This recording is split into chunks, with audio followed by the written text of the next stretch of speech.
Salut, nous voici pour notre méditation du jour, aujourd'hui basée sur le psaume 23, verset 3. Il restaure mon âme, il me conduit sur le sentier de la justice à cause de son nom. Il restaure mon âme. 4 mots. Mais que veulent-ils dire? Les images du verset 2 sont faciles de comprendre. Des pâturages luxuriants à côté d'un ruisseau tranquille, où les troupeaux se trouvent sous l'œil vigilant de son berger.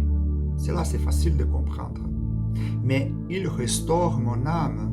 Quelle image cela vous rappelle-t-il? Comment le berger restaure les âmes de son troupeau? Il est facile de penser que David a peut-être dépassé son regard de mouton vers la personne. Mais les phrases suivantes se réfèrent également au troupeau et à la conduite du berger.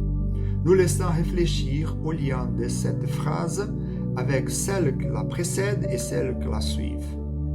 Il restaure, c'est à ce stade que nous recevons l'aide d'autres passages des bergers.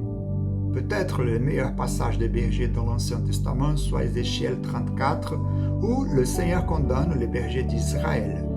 Une partie de leur culpabilité est de ne pas avoir ramené les moutons égarés.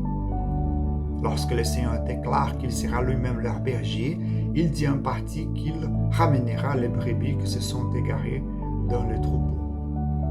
Dans le psaume, nous voyons donc les bergers actifs aller après ces brebis égarées, les ramener au troupeau. Et nous sommes réconfortés, sachant que notre bon berger ne nous permettra pas de trop éloigner, trop nous égarer. Il nous cherchera et il nous ramènera de nouveau dans le troupeau. Le bon berger donne la vie aux brebis mortes aussi. Nous étions morts dans nos fautes et nos péchés, et il nous a donné une nouvelle vie. Les brebis qui sont faibles, malades ou blessées, les bergers les fortifient et guérissent.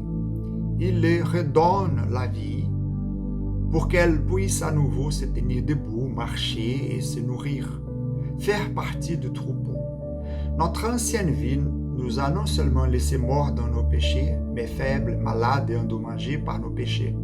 C'est donc le bon berger qui, en restaurant nos âmes, pense nos blessures, guérit nos maladies et nous donne de la force. Notre âme n'est pas seulement notre vie, mais également les sièges de nos appétits. En restaurant nos âmes, il nous donne faim et soif de justice. Il nourrit cette faim et apaise cette soif. Notre âme est aussi le siège de nos émotions. En restaurant nos âmes, il nous donne de la joie le matin après la nuit de pleurs. Il enlève notre lamentation et détresse et nous réveille de joie.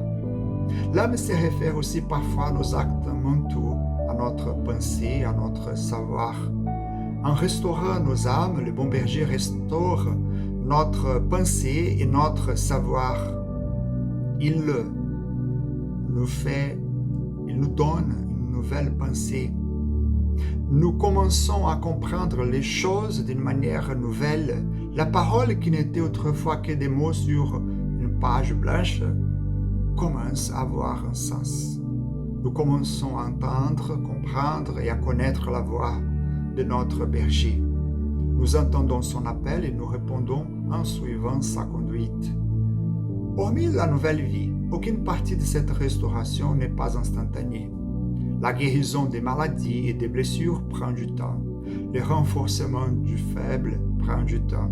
Le renouvellement des appétits et de l'esprit prend du temps. Le bon berger utilise le troupeau dans la restauration de l'individu. Au fur et à mesure que l'individu devient plus fort, il est utilisé par le berger pour restaurer d'autres âmes. Puissions-nous être heureux que notre bon berger restaure nos âmes afin que nous puissions être utilisés par lui dans la restauration de l'âme des autres. Que Dieu vous bénisse.